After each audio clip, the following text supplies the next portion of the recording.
पूर्व जन्म की एक शक्तिशाली सैनिक इस जीवन में कई बातों को लेकर परेशान है। उस जीवन में सत्ता प्राप्त किया, शक्ति के बल पे, बुद्धि भी बहुत तेज थी। इस जीवन में यही सारी चीज़ें परेशानी का कारण बनी है। ये कहानी एक ऐसी लड़की की है जो कि सेल्फ डिपेंडेंट है, जॉब में है, जिनकी आयु लगभग 30 वर्ष की है, लेकिन वो अपनी लाइफ से हैप्पी नहीं है। उनकी लाइफ पे काफ़ी सारे स्ट्रगल्स हैं और सबसे बड़ी बात यह है कि उनके पेरेंट्स के साथ बिल्कुल नहीं बनती, खास करके माँ के साथ तो बिल्कुल भी नहीं बनती। और यही रीज़न है कि वो अपने घर से दूर दूसरे शहर में रहती है। हालांकि दूसरे शहर में रहने का रीज़न एक और है, वो ये कि इनके शरीर में थोड़ी सी कुछ प्रॉब्लम है जिनका वो ट्रीटमेंट ले रही है, इस वजह से भी वो बाहर रहती है। इनके साथ था कि ये जानना चाहती थी कि इनका जो रिश्ता है इनके पेरेंट्स के साथ इतना ख़राब क्यों है। साथ ही साथ इनके एक अंकल हैं जो इनके रिश्ते में अंकल लगते हैं, सगे नहीं हैं। उनके साथ इनका रिश्ता बहुत अच्छा है, बहुत ही प्यार भरा है। और ये जानना चाहती थी कि इनके लाइफ पे इतने स्ट्रगल क्यों आए, पैसे इतने खर्च क्यों हो जाते हैं, ज़िंदगी में सुकून नाम की चीज़ नहीं है, और मतलब शरीर में भी कुछ ऐसी प्रॉब्लम है जो कि जिसकी वजह से ये शादी नहीं कर रही है। इनका कहना है कि मैं छुपा के शादी नहीं करना चाहती, ये भी इनके गट्स की बात है, ये चीज़ मतलब इनका मानना पड़ेगा। तो इस वजह से ये शादी भी नहीं कर रही है, ये अपना ट्रीटमेंट करवा रही हैं। उनकी और भी काफ़ी सारी चीज़ें थी, ये काफ़ी डिससेटिस्फाइड है अपनी लाइफ से। और इनके साथ एक चीज़ और थी कि इनको काफ़ी बुरे बुरे सपने आते थे। एक ही तरह का सपना इनको बार बार आता था, तो ये जानना चाहती थी कि इनको ये सपने बार बार क्यों आते हैं। तो खैर शुरुआत पे मैंने इनको हीलिंग्स दी। हीलिंग्स देने के बाद इनका वो सपना आना बंद हो गया था। खैर इसके बाद इनका आकाशिक किया। आकाशिक में जो चीज़ें निकल के आई वो बहुत ही शॉकिंग निकला। आकाशिक में चीज़ें कुछ इस तरीके से निकल के आती हैं। पहला सीन था, उसमें ये दिखता है कि ये एक सैनिक है, ये एक सैनिक है और एक मार्केट लगा है, जो पुराने टाइम का राजा महाराजा के टाइम का मार्केट होता है ना, वैसा मार्केट लगा है। पूरा यहाँ से वहाँ तक वो मार्केट सजा हुआ है, एक लाइन से दुकानें हैं और बीच पे कुछ गैप्स भी हैं, उसके बाद भी दुकानें हैं। और ये वहाँ पे घूम रही हैं। इनको मैंने सैनिक के रूप में देखा है। यहाँ पर आप मुझे ये माफ़ कीजिएगा, कभी मैं घूम रहा हूँ बोल सकती हूँ, कभी घूम रही हूँ बोल सकती हूँ, क्योंकि इस जन्म में ये फीमेल है, उस जन्म में वो मेल थी। तो यहाँ पर आप ये समझिएगा। एक चीज़ और मैं बताना चाहूँगी कि कहीं पर हो सकता है मैं शायद वर्ड यूज़ करूँ, क्योंकि कई बार जो चीज़ें होती है ना PLR या आकाशिक में, आपको दिखता है कि ये चीज़ें हो रही है, ये कुछ कर रहा है, बट एग्जैक्टली क्या कर रहा है वो पता नहीं चल पाता है। जैसे मैंने एक PLR में और देखा था कि वो ज़मीन पे गड्ढे खोद रहा है, बट एग्जैक्टली वो वहाँ क्या कर रहा है वो मुझे पता नहीं चल पा रहा था। ये PLR के केसेस में भी होता है कि क्लाइंट को एग्जैक्टली पता नहीं चलता है, लगता है कि ऐसा कुछ कर रहा हूँ। तो वो सब जगह पे मैं शायद वर्ड यूज़ करूँगी, तो वहाँ पर आप इस चीज़ को समझने की कोशिश कीजिएगा। तो ये एक सैनिक के रूप में दिखती हैं और वो मार्केट लगा है, और ये ना थोड़ी सी र्यूट सैनिक दिखती हैं, और ये ना काफ़ी ताकतवर है, मतलब इनके शरीर में बहुत ताकत है। यहाँ पे मैं एक एक चीज़ का विश्लेषण करती जाऊँगी। शरीर में काफ़ी ताकत है, इन्होंने जो सैनिक वाले कपड़े भी पहने हैं, हाथों में इनके कुछ भाला जैसा भी है, और ये मार्केट में घूम रही है। इस तरीके का इनका दिख रहा है। और इनका एक चीज़ इनका और दिखता है कि ये ना मार्केट से जो शॉप है, छोटे छोटे दुकान जो लगे हुए हैं, वहाँ से इनको जो सामान मन हो रहा है ये उठा ले रहे हैं। मतलब ना तो ये शॉपकीपर से पूछ रहे हैं कि मैं ये लूँ या ना लूँ, और ना ही वो उसका पेमेंट कर रहे हैं, वो उनको सीधे उठा के रख लेते हैं अपने पास, और इनको कोई डर से कुछ बोल भी नहीं पा रहा है। इस तरीका इनका दिख रहा है। काफ़ी सारे लोगों के मतलब इस तरीके से, एक तरीके का इसको आप उधार ही कहेंगे कि वो मतलब सामान उठा रहे हैं और पैसे नहीं दे रहे हैं, तो वो उस तरीके से ले रहे हैं। शरीर में इनको अपने शरीर की ताकत पे बहुत नाज है, बहुत नाज है। इनका गर्भ से ये टहल रहे हैं, वो चीज़ें दिख रही है। उसके बाद से बहुत सारे लोग हैं जो कुछ बोल नहीं पा रहे हैं, और ये बुद्धिमान भी हैं। मतलब ऐसा नहीं है कि सिर्फ ताकतवर है, बुद्धिमान भी है, और अपनी बुद्धि से ये बहुत आगे बढ़ रहे हैं धीरे धीरे करके। एक चीज़ मैं यहाँ पे और बताना चाहूँगी कि इनको पहले मैंने एक साधारण सैनिक की तरह देखा, लेकिन वो साधारण सैनिक इतने साधारण भी नहीं थे। इनके अंदर एक करेज था, रुतबा था, काफ़ी ताकत भी थी इनके अंदर, और इनको देख के ऐसा लग रहा था कि ये सिर्फ सैनिक बन के रहने वाले नहीं है, ये आगे बढ़ेंगे, क्योंकि वो प्रोग्रेसिव टाइप के दिख रहे थे। कुछ समय के बाद जब मैं ये जानना चाहती हूँ कि इनको इस लाइफ में इतनी दिक्कत क्यों हो रही है, शरीर पे इतने मतलब प्रॉब्लम क्यों है और माता पिता के साथ संबंध इतने बुरे क्यों हैं। जनरली एक बेटी का संबंध कहा जाता है कि ये बुरे नहीं होते हैं। तो फिर वहाँ पे मुझे ये दिखाई देता है कि ये जो सैनिक थे अपने बल पे ये काफ़ी आगे बढ़े हैं और मैं इनको बाद में एक सेनापति के रूप में देखती हूँ। शायद इन्होंने कुछ बहादुरी के काम, देखो यहाँ पे फिर मैं शायद वर्ड यूज़ कर रही हूँ तो आप समझिएगा, क्योंकि मुझे क्लियरली वहाँ पे ये दिखता है कि इनका, जैसे आज के टाइम पे हम कहते हैं प्रमोशन हुआ, उस टाइम पे क्या वर्ड यूज़ करते हैं, तो इनको मैंने देखा कि कुछ बढ़िया काम करने की वजह से इनको सेनापति नियुक्त किया गया है वहाँ का। सेम इन्हीं आदमी को सेनापति बना दिया गया है। तो ये एक सेनापति बन चुके हैं और काफ़ी अभी भी सशक्त हैं और एक्टिव रोल प्ले कर रहे हैं। उसके बाद जब समय में आगे जब बढ़ने की कोशिश करती हूँ तो फिर ये दिखाई पड़ता है कि ऐसा लग रहा है कि कहीं कोई युद्ध हुआ है और उस युद्ध में जो राजा है वो नहीं रहे, कुछ इस तरीके का दिख रहा है, क्योंकि जो राज सिंहासन है वो खाली दिख रहा है। राज सिंहासन के आगे ये खड़े हैं, वहाँ पे राज सिंहासन लगा हुआ है, जैसे कि लोग बैठते हैं वैसे बैठे हैं। राज सिंहासन पीछे है, उसके आगे ये खड़े हैं और बगल में नीचे की तरफ मुझे महारानी भी दिख रही है, जो कि जिनको देख करके मुझे लग रहा है कि ये महारानी है। यहाँ पे उनको देख करके ये भाव आ रहा है।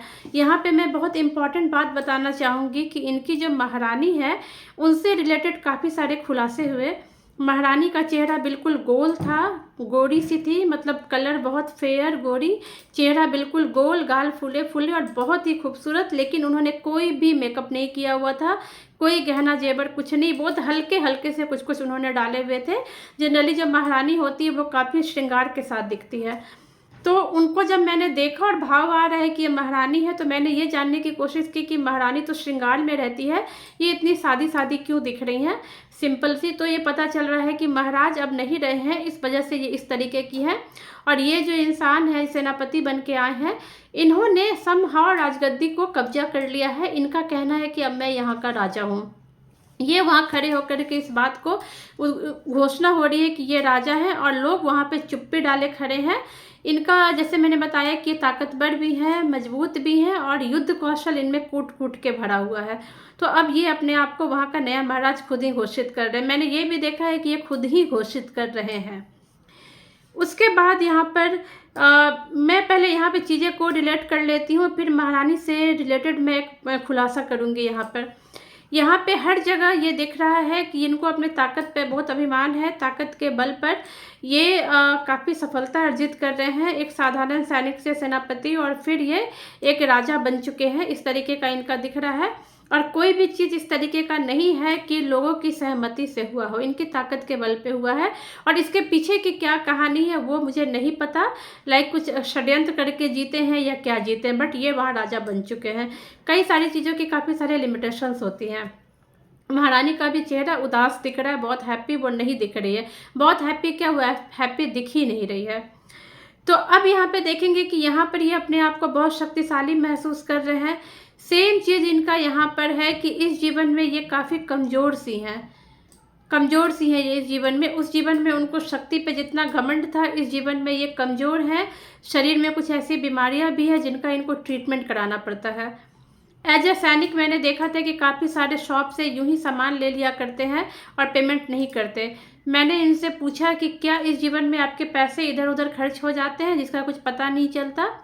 तब इन्होंने कहा कि हाँ मैम, मेरे पैसे बहुत खर्च हो जाते हैं, बहुत डूब जाते हैं, मुझे पता ही नहीं चलता। मैं कभी किसी को देती हूँ तो वो पैसे वापस भी नहीं आते और बिना मतलब के भी फालतू के भी पैसे खर्च हो जाते हैं। तो पैसों का होता है। तो मैंने बताया कि आप एक्चुअल में वो पैसे चुका रही हैं, ब्याज के साथ चुका रही हैं, जो पिछले जन्म में आपने नहीं दिए, आप उठा लिया करती थी सामान। इनको अपनी बुद्धि पे भी बहुत नाच था। इस जीवन में इनको, इनके माइंड में थोड़ी सी कुछ ऐसी प्रॉब्लम है जिसको मैं यहाँ पे बहुत ओपनली नहीं बोलना चाहूँगी। उसकी वजह से इनका PLR नहीं किया जा सका। कुछ ऐसी दिक्कत इनके दिमाग में है जिसकी वजह से पहले इन्होंने PLR के लिए ही मुझसे कांटेक्ट किया था, लेकिन ये जानने के बाद मैंने कहा कि आपका इस केस में PLR नहीं किया जा सकता, तभी मैंने इनका आकाशिक किया। वो जो दिक्कत है, वो जो इनको अपने दिमाग पे, अपने बुद्धि पे बहुत गर्व था, ये दिक्कत ये वहाँ से लेके आ रही है कि उसी बुद्धि, उसी दिमाग में उनको इस जीवन में कष्ट है, कुछ रोग हैं। अब इनकी माता की बात करते हैं। मैंने इनसे कहा कि क्या आपकी मदर अंदर से बहुत परेशान है, बहुत सी बातों से वो बिल्कुल भरी हुई है, जो कि मुझे ये सब के बारे में इनके साथ कोई भी डिस्कशन नहीं हुआ था। इन्होंने अपनी मदर की कोई भी चर्चा नहीं की थी। मैंने कहा कि आपकी मदर अंदर से बहुत भरी हुई हैं, बहुत ही उनके अंदर नाराज़गी है बहुत सारी चीज़ों की। इसमें से कुछ चीज़ें वो अपने पास्ट लाइफ से कैरी करके आ रही हैं और कुछ चीज़ें इसी जन्म की उनकी हैं। आप मुझे बताइए क्या सच्चाई है।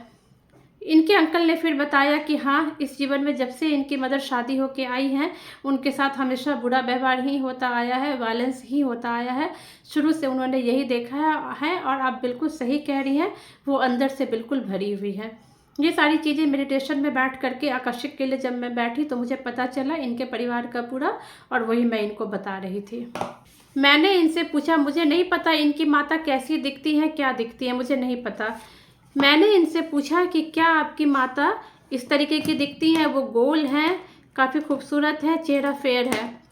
तो इन्होंने कहा कि हाँ, मेरी मम्मी ऐसी ही दिखती हैं। उसके बाद क्या हुआ कि उन्होंने मुझे इनके साथ इनके अंकल आंटी भी आए थे, तो इनकी आंटी ने कहा कि मम्मी का फ़ोटो दिखाओ और ग्रुप वाली फ़ोटो दिखाओ। तो जब इन्होंने मुझे फ़ोटो दिखाया तो उसमें मैं इनकी मदर को नहीं पहचान पाई। मैंने कहा कि नहीं, इसमें मुझे आपकी मदर नहीं दिख रही है, क्योंकि मैंने जो मदर का चेहरा देखा है वो गोल चेहरा, फेयर, मैंने जैसा कि मैं आपको बार बार बता रही हूँ, गाल फूले फूले खूबसूरत सी दिख रही हैं। तो मैं नहीं पहचान पा रही इसमें आपकी मदर कौन है। तो उसके बाद उन्होंने मुझसे कहा कि मैम, मेरी मदर एग्जैक्टली ऐसी ही दिखती थी जैसा कि आप बता रही हैं, लेकिन शादी के लेकिन अभी से कुछ दिनों पहले तक, क्योंकि अभी क्या है ना कि अभी मेरी मदर काफ़ी ज़्यादा परेशान रह रही हैं। जब से वो शादी होके आई हैं, शादी के कुछ दिनों के बाद ही उनके साथ वायलेंस शुरू हो गया था। ये बात उनके चाचा ने कही। फिर इन्होंने भी बताया कि जब वो शादी के कुछ ही दिन बाद उनके साथ काफ़ी सारे वायलेंस शुरू हो गए परिवार में। देखने में इनकी मदर बहुत खूबसूरत, बिल्कुल वैसे ही जैसा मैंने बताया था। मैंने इनकी मदर को ना कभी देखा है, ना मैं जानती हूँ, बट मुझे उनकी मदर का लुक्स दिखाई दे गया और एग्जैक्टली उनकी मदर वैसी ही थी जैसा मैंने बताया। तब इन्होंने कहा कि मैम, जैसा आप बता रहे हो कि गोल चेहरा, फूले फूले गाल और खूबसूरत गोरी सी, मेरी मम्मी बिल्कुल वैसी ही दिखती थी। लेकिन अभी कुछ दिनों से उनको बहुत सारी हेल्थ इश्यूज़ हो गई हैं, जिस वजह से उनका हेल्थ बहुत डाउन हो गया है। वो पतली सी हो गई हैं और अभी अभी के टाइम पे वो बहुत पतली हैं, गाल बिल्कुल पचके हुए, और कलर भी उम्र की वजह से वो चीज़ हो गया है। तो इसी वजह से ये डिफरेंस आया। लेकिन उन्होंने कहा कि आप जैसा बोल रहे हो, मेरी मदर एग्जैक्टली वैसी ही दिखती है, मैं आपको फ़ोटो दिखाती हूँ।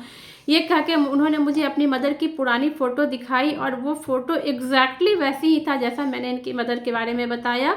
गोल चेहरा, फूले फूले गाल, चेहरा बहुत खूबसूरत और गोरा रंग। तो वो चीज़ यहाँ पे दिखा कि मतलब मुझे जो उनकी मदर दिखाई दी, एग्जैक्टली उनकी मदर वैसी ही थी। अभी कुछ दिनों से हेल्थ इश्यूज होने के कारण वो दुबली हो गई हैं। तो एक तो ये चीज़ निकला कि हाँ, मतलब ये सब देख करके आप ये समझ सकते हैं कि आकाशिक में कुछ भी ऐसा नहीं है कि मनगढ़ंत है, चीज़ें वैसी ही होती हैं। दूसरी चीज़ बताना चाहूँगी कि हाँ, दूसरी चीज़ निकल के आई कि मेरा ये आकाशिक करने का एक तरीका होता है कि मैं मेरे गाइडिंग एंजल से कहती हूँ कि मुझे इनकी इस लाइफ से रिलेटेड भी कुछ चीज़ें दिखाइए, जो कि एक तरीके का पासवर्ड का काम करेगा, जो कि ये बताएगा कि मैं जो देख रही हूँ यूं ही नहीं देख रही हूँ, सही चीज़ें देख रही हूँ। तब मुझे एक लड़की दिखती है और वो लड़की मुझे स्कूल गोइंग गर्ल 9th-10th की स्टूडेंट दिखती है, जो कि वाइट कलर के यूनिफॉर्म में है और वो अपना राइट पैर पकड़ के बैठी हुई हैं। उनके राइट पैर में चोट लगी है और वो वाइट कलर के यूनिफॉर्म में है। अब यहाँ पे बात ये होती है कि मुझे क्या पता कि जब ये स्कूल में पढ़ती होंगी तो कौन से स्कूल में पढ़ती है। अब कोई क्लाइंट अगर मेरे पास आया है तो वो तो मेरे लिए नया होता है, मुझे नहीं पता वो कौन से स्कूल में पढ़ रहा है, सरकारी में है या प्राइवेट में है। पहले मेरा एक आकर्षिक हुआ था, उसमें मैंने कहा था कि सरकारी स्कूल है, वो सरकारी की ही निकली थी। इनका मुझे दिखा कि वाइट कलर का ड्रेस है और वाइट कलर के ड्रेस सरकारी स्कूल में नहीं होते हैं, और वो सरकारी स्कूल था भी नहीं, प्राइवेट ही था। तो मैंने इनको बताया कि क्या आपको इस एज में आपके पैर में चोट लगी थी, आप अपने पैर को पकड़ के बैठे थे और आप वाइट कलर के यूनिफॉर्म में थे, तब मतलब स्कर्ट में थे। तब इन्होंने कहा कि हाँ मैम, चोट तो मुझे याद नहीं आ रहा है क्योंकि स्कूल पास किए हुए बहुत समय हो गया है, 9th-10th की बात थी तो, लेकिन वाइट कलर का यूनिफॉर्म तो हमारा होता था, हम लोग यूनिफॉर्म में वाइट कलर का स्कर्ट पहनते थे। ये भी एक शॉकिंग बात था, क्योंकि मुझे ये नहीं पता। अब जैसे मेरे ही बच्चे हैं, उनके स्कूल में कोई भी वाइट कलर के यूनिफॉर्म नहीं है, बहुत सारे लोगों के नहीं होते, हमारे भी वाइट कलर के यूनिफॉर्म नहीं थे, बट ये मुझे वाइट कलर की यूनिफॉर्म में दिखी, मैंने बताया और ये चीज़ सही भी निकली। तो इन्होंने कहा कि हो सकता है चोट लगी होगी, पता नहीं, स्कूल में खेल कूद की एक्टिविटी होती थी। तो मैंने कहा कि आप मुझे वैसे ही दिख रही हैं, अपने राइट पैर को पकड़ के आप बैठी हुई हैं और आपने वाइट कलर के स्कर्ट पहने हैं। तो उन्होंने बोला कि हाँ, वाइट स्कर्ट तो हमारे स्कूल में हुआ करता था। तो इस तरीके से देखते हैं कि जो आकाशिक है, उसकी सच्चाई को ये सब चीज़ों से हम लोग वैलिड है या नहीं देख सकते हैं। तो इनके इस जीवन की 2 चीज़ें मैंने बता दी, एक तो इनकी मदर कैसी दिखती है, दूसरा इनके स्कूल का यूनिफॉर्म कैसा था। उसके बाद से फिर अब आगे आते हैं कि इनकी मदर के साथ रिलेशन क्यों नहीं अच्छा है, क्यों इतने बुरे रिश्ते हैं। तो वहाँ पर वो जो महारानी है, इन्होंने जो सत्ता को ले लिया, तो वो महारानी बहुत डिससेटिस्फाइड सी दिख रही है। महारानी के मन में बहुत गुस्सा है, लेकिन वो कुछ बोल नहीं पा रही है, वो शांति से बैठी हुई है, चुपचाप बैठी हैं, लेकिन वो बहुत उदास दिख रही है। और महारानी क्या, वहाँ पे रहने वाले बहुत सारे राजमहल के लोग उदास ही दिख रहे हैं, लेकिन बहुत लोग बेबस दिख रहे हैं। वहाँ पे मुझे ये दिख रहे हैं, और इनके कुछ सैनिक भी वहाँ पे मुझे दिख रहे हैं। तो इनका इस तरीके से हुआ कि उस जीवन में जो इन्होंने अपनी ताकत का घमंड किया, पैसे का घमंड किया, और जिस तरीके से इन्होंने सत्ता को लिया, तो इस जीवन में ये इन्हीं चीज़ों के लिए तरस रही हैं। इनके जीवन में यही मेन परेशानी है। वो महारानी इस जीवन में इनकी मदर बन के जन्म ली है। वो महारानी इस जीवन में इनकी माँ है। वो उस जीवन से ही इनसे डिससेटिस्फाइड है, और इस जीवन में भी इनकी माँ इनसे बहुत नाखुश रहती है, वो कभी खुश नहीं रहती। दोनों के बीच में बहुत वाद विवाद होता है। इनके अंकल ने बताया कि ऐसा है कि दोनों 2 दिन भी साथ नहीं रह सकते, 2 घंटे भी शांति से नहीं रह सकते, इनके बीच में उलझन शुरू हो जाती है। वो डिससेटिस्फैक्शन इनकी माँ उस जीवन से कैरी कर रही है, जो इन्होंने अपने ताकत के बल पे लिया था। शरीर का मैंने बता ही दिया, रोग क्यों है, पैसे क्यों खर्च होते हैं, वो भी मैंने बता दिया। अब ये जानना चाहती थी कि इनके अंकल के साथ इनका क्या रिश्ता है, जो इतना क्लोज फील करती हैं। इनके अंकल को मैंने इनके फादर के रूप में देखा, उस जीवन में इनके अंकल इनके फादर थे। तो वो रिश्ता वहीं से कैरी कर रही है, वहीं से इनका चला आ रहा है। तो इस तरीके से ये चीज़ें हुई। जब बात हुई कि इनके गाइडिंग एंजल का क्या मैसेज है, तो इनके गाइडिंग एंजल का जो मैसेज आया, वो ये आया कि इनको अपनी माँ से प्यार से बात करनी है, क्योंकि इन्होंने उस जीवन में माँ को दुख दिए थे। इस जीवन में इनको अपनी माँ को दुख नहीं देने हैं। ठीक है, अगर माँ के साथ ये इनको लगता है कि मेरी उनके साथ मेरे थॉट्स नहीं मिलते, तो भी आपको तालमेल बिठाना है, क्योंकि अगर आप उनकी बेटी बन के जन्म लिए हैं, तो कहीं ना कहीं आप पुराने जन्म के जो आपके कर्म थे, उसको सुधारने के लिए आप लिए हैं, लेकिन जन्म लेने के बाद आप उस चीज़ को भूल चुके हैं। तो आपको किसी भी हालत में अपनी माँ को दुख नहीं पहुँचाना है, उनका ख्याल रखना है। ये भी बहुत शॉर्ट टेम्पर्ड है ये लड़की, इनको इतने शॉर्ट टेम्पर्ड नहीं होना है, गुस्से पे कंट्रोल रखना है। और इस तरीके से इनको मिले, वहाँ पे मैंने इनको हीलिंग्स भी दी कि इनका मन थोड़ा शांत रहे। इस तरीके से चीज़ें आगे बढ़ी। एक बार जब पास्ट लाइफ को देख लेते हैं, जान लेते हैं क्या हुआ था, हमारे साथ क्यों ऐसी हो रही है, तो ये समझ में आ जाता है कि हमारे साथ जो जो चीज़ें हो रही हैं, उसके लिए हम रिस्पॉन्सिबल हैं। इस जीवन में शरीर में ऐसे कष्ट हैं, उसके लिए खुद रिस्पॉन्सिबल हैं। मदर के साथ नहीं बनता, खुद रिस्पॉन्सिबल हैं। और भी जो चीज़ें आ रही है, खुद रिस्पॉन्सिबल है। तो इस तरीके से इस आकाशिक को कंप्लीट किया गया। इस आकाशिक को किए हुए काफ़ी दिन बीत गए हैं। ये बहुत ही पुराने आकाशिक की ये पुरानी कहानी है। मेरे पास काफ़ी सारे पेंडिंग आकाशिक और PLR के केस है, जिससे मैं वीडियो नहीं बना पा रही हूँ। धीरे धीरे जैसे समय मिलता जाएगा, मैं एक एक करके सबको कंप्लीट करती जाऊँगी। उम्मीद है ये आपको पसंद आएगी ये कहानी। Thank you so much friends, thank you.